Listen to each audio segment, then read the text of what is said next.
This is a project that I had paused construction on last year because I was moving, but now that the dust is settled, I'm ready to start working on it again.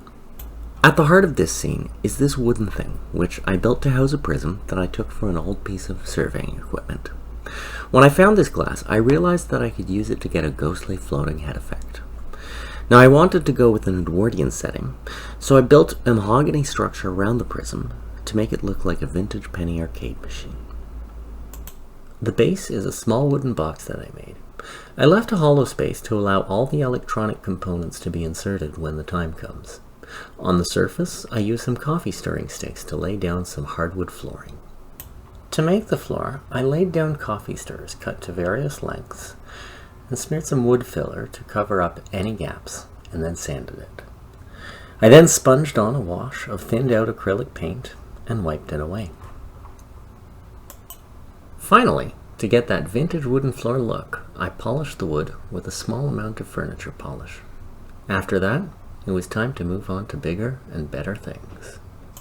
The next thing to do was to finish a partially sculpted bust that was going to be mounted inside the cabinet.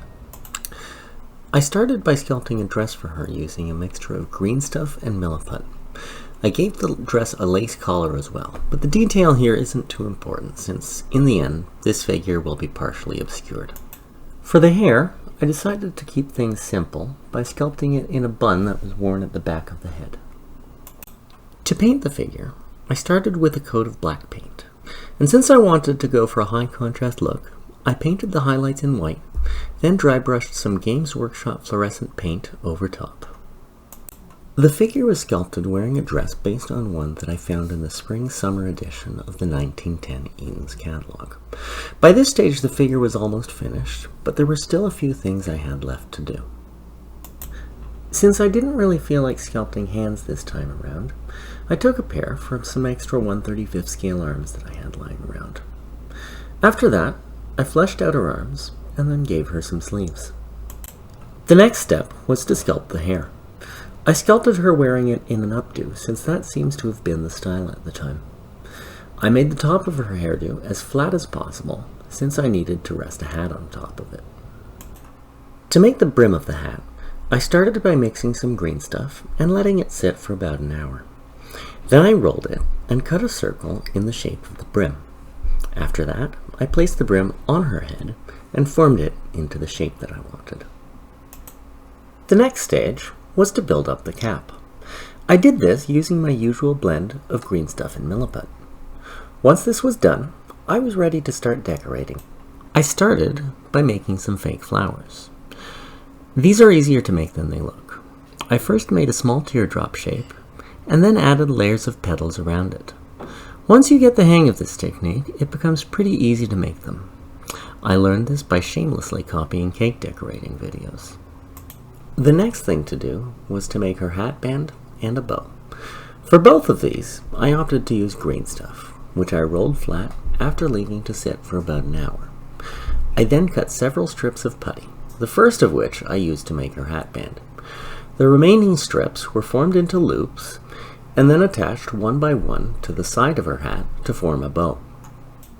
At this point, all that was left to do was to superglue the flowers to the other side of her hat. After this was done, I was ready to start painting her. To prime the figure, I simply brushed on a coat of gray Tamiya paint. Once this was done, I started to block in all the colors in acrylic paint, and then proceeded to paint the figure using oil paints.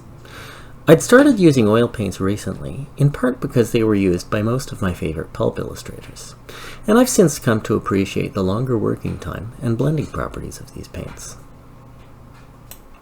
Now that I was finished painting the figure, it was time to cover the sides of the base with veneer. I started by measuring and cutting the pieces that I needed. I then spread a thin layer of glue over the surface, clamped everything into place, and left it to dry overnight. Then, once everything was ready, I polished the veneer into a nice, glossy sheen. My approach to lighting this project was a very simple one. I built a small drawer to accommodate the electronics and to allow for the changing of the battery and the LED when it was going to be necessary. And then once everything was soldered into place, I slid the drawer into the base to test the fit. Now at this point, I'll take a moment to explain the special effect that I was trying to achieve with this project. At the heart of this is a prism that I found in an old surveying device. Inside this prism is a one-way mirror. What this means is that I can place the bust that I made in the base of this object, and its ghostly head will be reflected back in the glass. Now that I knew I was able to get the effect that I wanted, it was time to attach the box to the base. As you might expect, I did this with wood glue, and then clamped everything in place, and left it overnight to cure. I was making good progress, but I felt that this needed something more. The solution to this problem for me was to take some gold and black markers and add some decorative detail. I like using brush tip markers for jobs like this because it's easy to use them to get straight lines. I then painted 2 pieces of styrene that I had glued to the top edges gold, and then cut another piece of styrene to cover an area near the front, and I painted that gold too. At this point, I was prepared to say that the machine was done, and I was ready to add the figure. Now there was only one thing left to do. I needed a sign. Since I wasn't very confident in my own ability to handle the lettering, I turned to my friend and former coworker Jesse of the Heckin' Tech YouTube channel.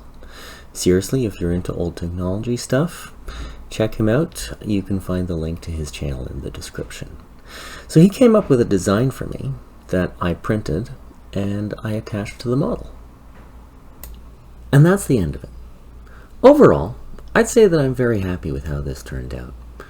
The ghostly floating out effect that I achieved using a prism turned out exactly as I hoped it would, and I plan to try making more projects that use tricks like this in the future.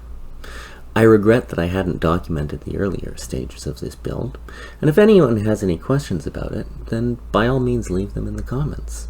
I hope you all enjoyed this, and I'll be posting more build videos soon.